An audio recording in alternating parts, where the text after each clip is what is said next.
तो देखिए, बीजेपी केंद्रीय चुनाव समिति की आज पहली बैठक होने वाली है। लोकसभा के 100 से ज्यादा उम्मीदवारों का ऐलान आज हो सकता है। इसी से जुड़ी 1 मिनट में पूरी खबर देखिए।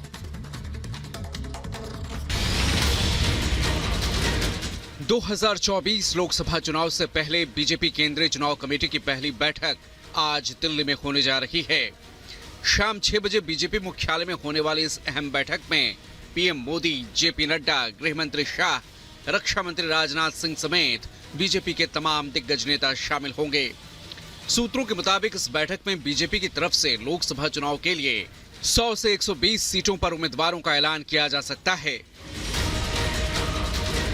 बैठक के दौरान 2014 के लोकसभा चुनाव और 2019 के लोकसभा चुनाव में पार्टी की हारी हुई सीटों पर चर्चा की भी संभावना है। लोकसभा चुनाव में मिशन 400 पार को लेकर बीजेपी ने कमर कस ली है और अलग अलग राज्यों के शीर्ष नेतृत्व के साथ मंथनों का दौर भी लगातार जारी है। Bureau report, Republic Bharat. और आज एक बार फिर से शुभेंदु अधिकारी संदेश खाली के हल्दरपारा इलाके में जाने वाले हैं, जहां जाने के लिए फिलहाल हाईकोर्ट ने उन्हें अनुमति दे दी है। देखिए 1 मिनट में पूरी रिपोर्ट। आज एक बार फिर संदेश खाली का दौरा करेंगे शुभेंदु अधिकारी। कोलकाता हाईकोर्ट ने शुभेंदु अधिकारी को अशांत संदेश खाली इलाके के हल्दरपारा जाने की अनुमति दे दी है। अदालत ने हल्दरपारा में सीआरपीसी की धारा 144 के तहत निषेधाज्ञा लागू करने पर भी रोक लगा दी। न्यायमूर्ति कौशिक चंदा ने निर्देश दिया है कि क्षेत्र का दौरा करने की शर्तें वही होंगी जो उच्च न्यायालय ने 20 फरवरी को संदेश खाली की उनकी पिछली यात्रा के लिए लगाई थी। पहले के आदेश में अदालत ने अधिकारी को स्थानीय पुलिस स्टेशन के समक्ष एक हल्फनामा दायर करने का निर्देश दिया था कि वो अशांत क्षेत्र का यात्रा के दौरान ऐसी किसी भी गतिविधि में शामिल नहीं हो जिससे इलाके में कानून और व्यवस्था की स्थिति खराब हो सकती है। शुभेंदु ने इससे पहले 20 फरवरी को संदेश खाली का दौरा किया था। संदेश खाली में लगातार तनाव बना है और शोषण का मुख्य आरोपी शाहजहां शेख अब तक फरार है। Bureau report, Republic Bharat. और इधर नफे सिंह राठी हत्याकांड मामले में अब एक नया मोड़ आ गया है। लंदन में बैठे गैंगस्टर ने नफे सिंह राठी की हत्या की जिम्मेदारी ली है। साथ ही सोशल मीडिया पर पोस्ट करके इसके पीछे की वजह भी बताई है। देखिए ये खास रिपोर्ट।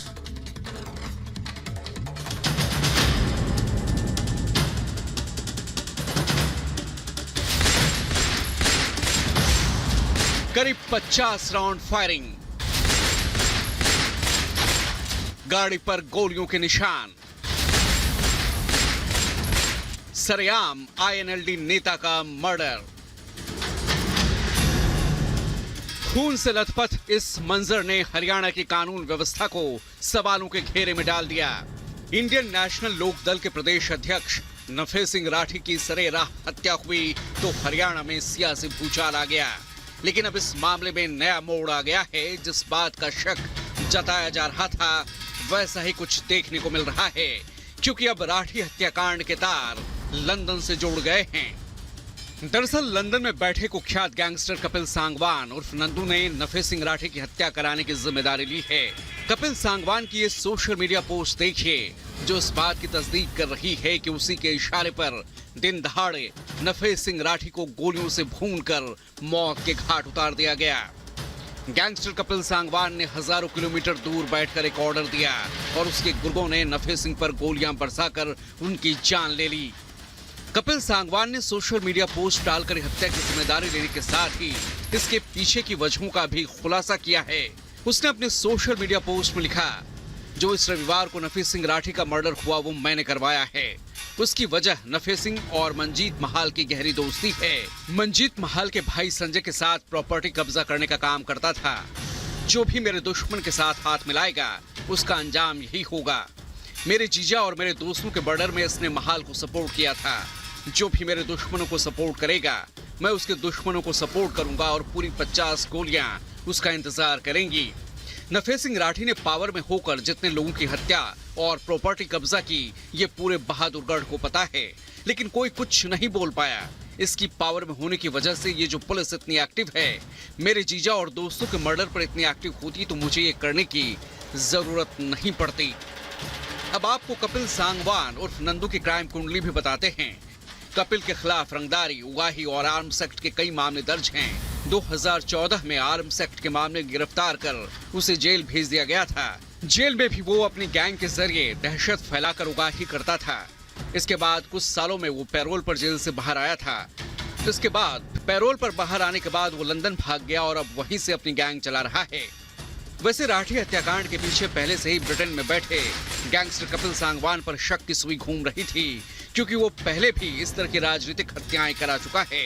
अब कपिल सांगवान के कबूलनामे के बाद हरियाणा पुलिस इसकी जांच में जुट गई है। Bureau report, Republic Bharat.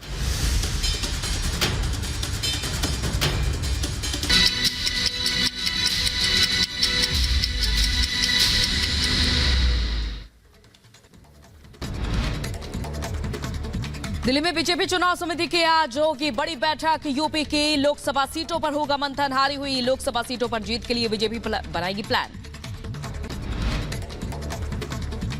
BJP आज जारी कर सकती है 100 से 120 उम्मीदवारों के नामों का ऐलान। शाम 6 बजे बीजेपी मुख्यालय में होगी बीजेपी केंद्रीय चुनाव समिति की बैठक। पीएम मोदी, गृह मंत्री अमित शाह, शीर्ष नेता शामिल होंगे। हिमाचल में सियासी हलचल के बीच सुक्खू कैबिनेट की आज अहम बैठक। सीएम सुक्खू ने 5 साल सरकार चलाने का दावा किया। शिमला में कांग्रेस पर्यवेक्षकों के साथ बैठक के बाद बोले विक्रमादित्य सिंह, अभी सभी मंत्री पद से इस्तीफा नहीं लूंगा। कांग्रेस आलाकमान बताए अपना फैसला। पीएम मोदी आज मध्य प्रदेश को देंगे 17,500 करोड़ से ज्यादा विकास परियोजनाओं की सौगात। दुनिया की पहली वैदिक घड़ी का शुभारंभ करेंगे। पीएम मोदी ने यवतमाल की जनसभा में फिर से लगाई 400 पार की हुंकार। कहा पूरे देश में एक ही आवाज गूंज रही है, अब की बार 400 पार। हरियाणा में आईएनएलडी के प्रदेश नफे सिंह हत्याकांड की गैंगस्टर कपिल सांगवान ने ली जिम्मेदारी। सोशल मीडिया पर पोस्ट करके जानकारी दी।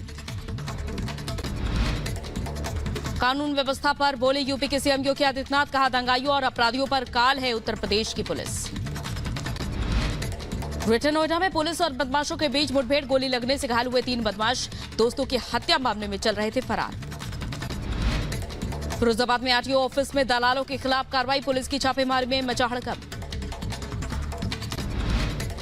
यूपी के मऊ में दबंगों का कहर। कचहरी परिसर में असलहा लेकर घुसे 2 से 3 बदमाश। वकीलों ने बदमाशों को पकड़कर पुलिस के हवाले किया। कचहरी में सुरक्षा पर उठे सवाल। उत्तराखंड के देहरादून में खाई में गिरी बेकाबू कार। 6 लोगों की मौके पर मौत, एक घायल, इलाज जारी। यूपी में बुंदेलखंड एक्सप्रेस वे पर बड़ा हादसा। डिवाइडर से टकराई बाइक। एक ही परिवार के 4 लोगों की मौत। एक ही परिवार में